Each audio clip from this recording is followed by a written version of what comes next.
Halo semua, ketemu lagi di channel kami.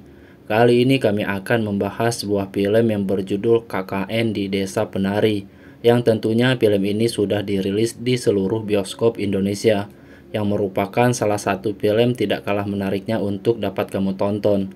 Diangkat dari kisah nyata, film ini menceritakan tentang kisah para mahasiswa yang sedang melakukan KKN di sebuah desa, yang menyimpan banyak misteri saat melakukan KKN.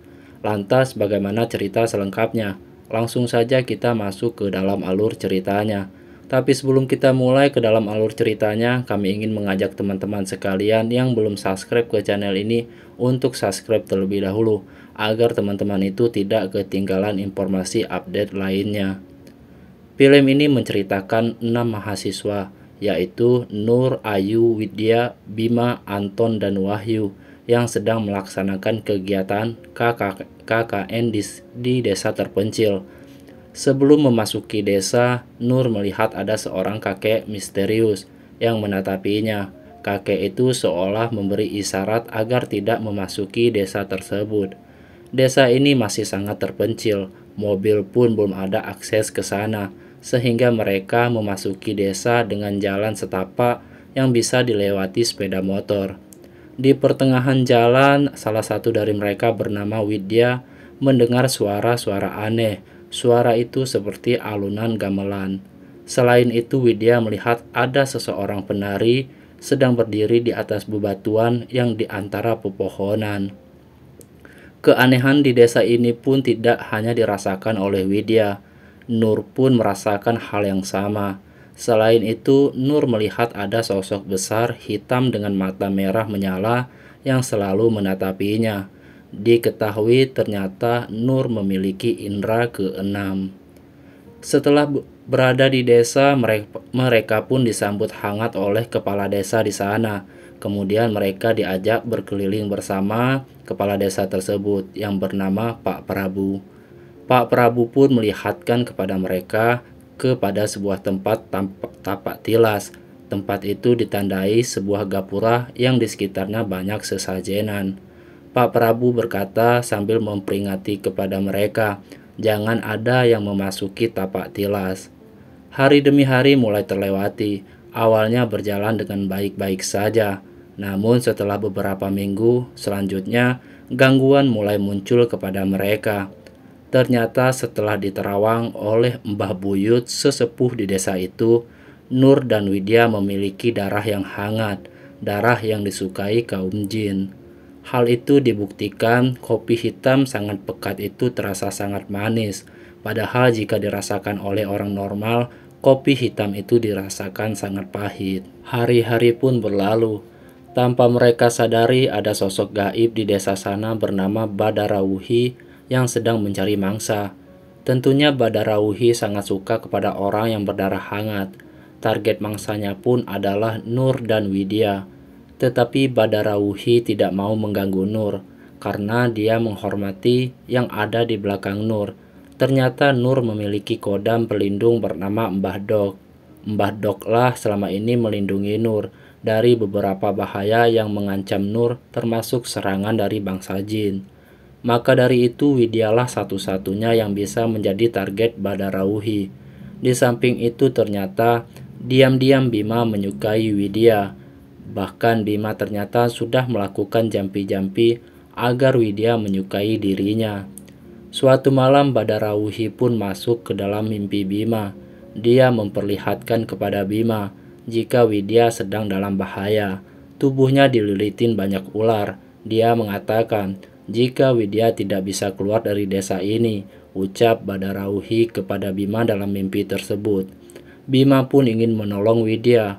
Badarawuhi mengatakan bahwa dia bisa membantu Bima.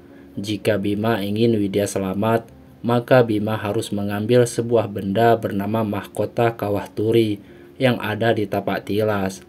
Lalu jika benda itu sudah ditemukan, maka berikanlah benda itu kepada Widya.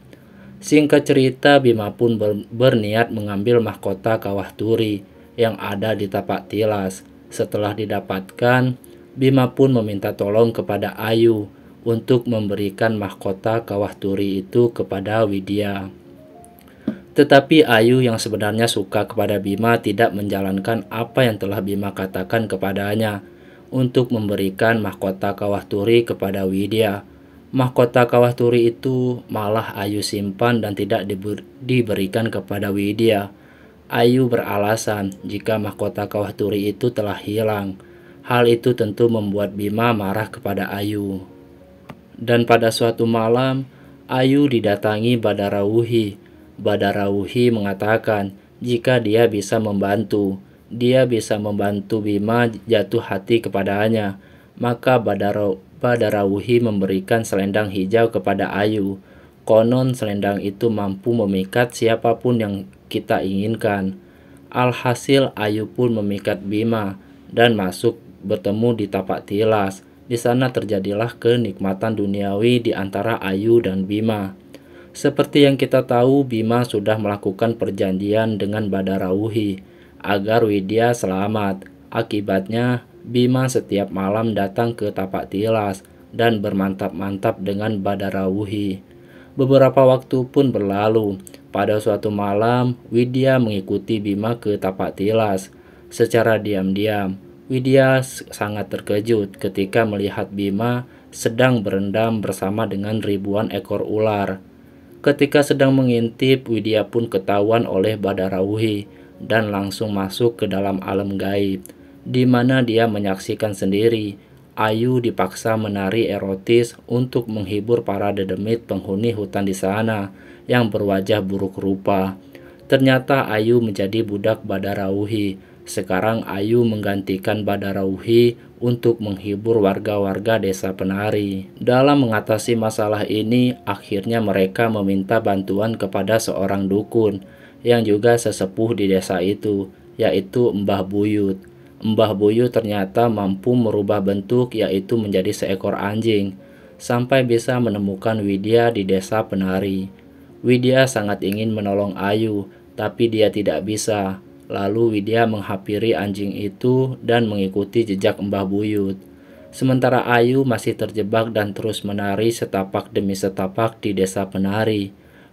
Perbuatan Ayu dan Bima menjadi dalih Badarawuhi untuk menuntut tumbal dengan tuduhan bahwa kedua mahasiswa itu sudah melanggar larangan.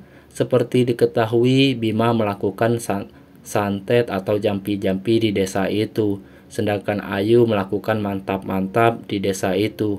Akibatnya Sukma, Bima, dan Ayu pun terjebak di alam gaib. Begitulah kilas cerita singkat tentang film KKN di Desa Penari.